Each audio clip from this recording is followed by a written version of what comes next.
José Luis Torres, soy estudiante del último trimestre de la maestría en Derecho Tributario de la Universidad de Santa María. En este video estaremos conversando sobre dos puntos. Uno, paraísos fiscales y dos, planificación fiscal nacional e internacional. Paraísos fiscales. Sabemos que los paraísos fiscales son jurisdicciones de baja imposición fiscal de países que ofrecen la inversión del capital extranjero a cambio de beneficios fiscales. Es decir, que ofrece tasas muy bajas o en su defecto ni siquiera pagan lo que es un impuesto. ¿Qué consecuencias tiene que las empresas trasladen sus capitales a esos paraísos de baja imposición fiscal en su país de origen? Pues la economía se ve impactada, se ve afectada porque su recaudación por concepto de tributo se ve disminuida, se ve afectada. ¿Y en qué impacta esto? Pues que en esos países donde se ven impactados por la baja recaudación de tributos, pues viene lo que es el efecto desempleo, donde ya no se cubren las necesidades en el 100% de los ciudadanos, lo que es el aporte social, el aporte, lo que es la salud, lo que es el empleo, lo que es la vivienda, porque la recaudación se ve muy afectada por el traslado de los capitales de las grandes empresas a esos países que ofrecen esos beneficios. Esos paraísos fiscales, como los llamamos, o baja imposición fiscal, ofrecen, digamos, tasas muy bajas que buscan sobre todo lo que es la inversión en esos países y pues no hay una transparencia en lo que es las negociaciones que se realizan allí. Existe mucha, digamos, mucha confiabilidad, digamos, internamente, pues la información que ellos manejan en esas inversiones no es divulgada. Ponemos un ejemplo que ellos, dentro de esos países, esas jurisdicciones, se pueden establecer lo que son entidades financieras, bancos, y no existe ninguna transparencia en lo que es el patrimonio que se invierte dentro de esos bancos. Allí lo que es el Código Penal, por llamarlo de esta manera, pues no castiga lo que es la evasión de impuestos o lo que es digamos, lo que pudiéramos establecer como un fraude, pues ni siquiera las revisiones, la información de la documentación, para ello es insignificante. Es decir, puede haber alteración de balances y como algún otro tipo de documento.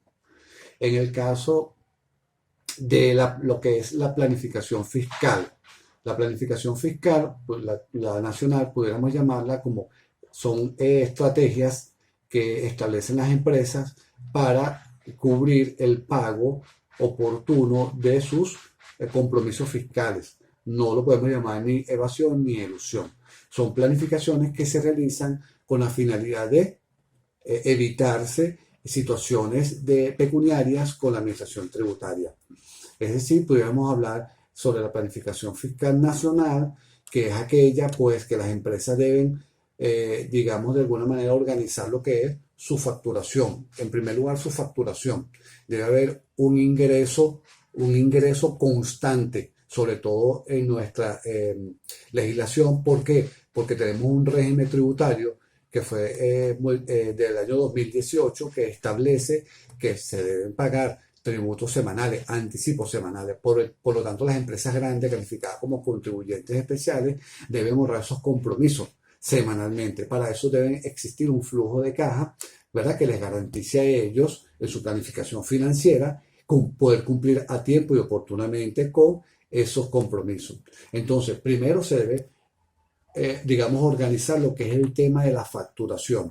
Por ejemplo, una empresa que haga una venta o haga un despacho de mercancía y su cliente, que podamos catalogarlo potencialmente un cliente grande, le dice, te paga en 15 días, pues no es necesario que yo le facture en el momento que le despache.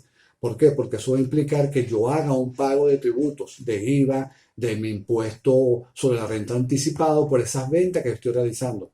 Pudiéramos entonces, digamos, diferir esa facturación para los 15 días o en el momento que el cliente me vaya a pagar. Por ejemplo, eso entraría dentro de mi planificación fiscal. Posterior a eso, tenemos que evaluar lo que son los pagos.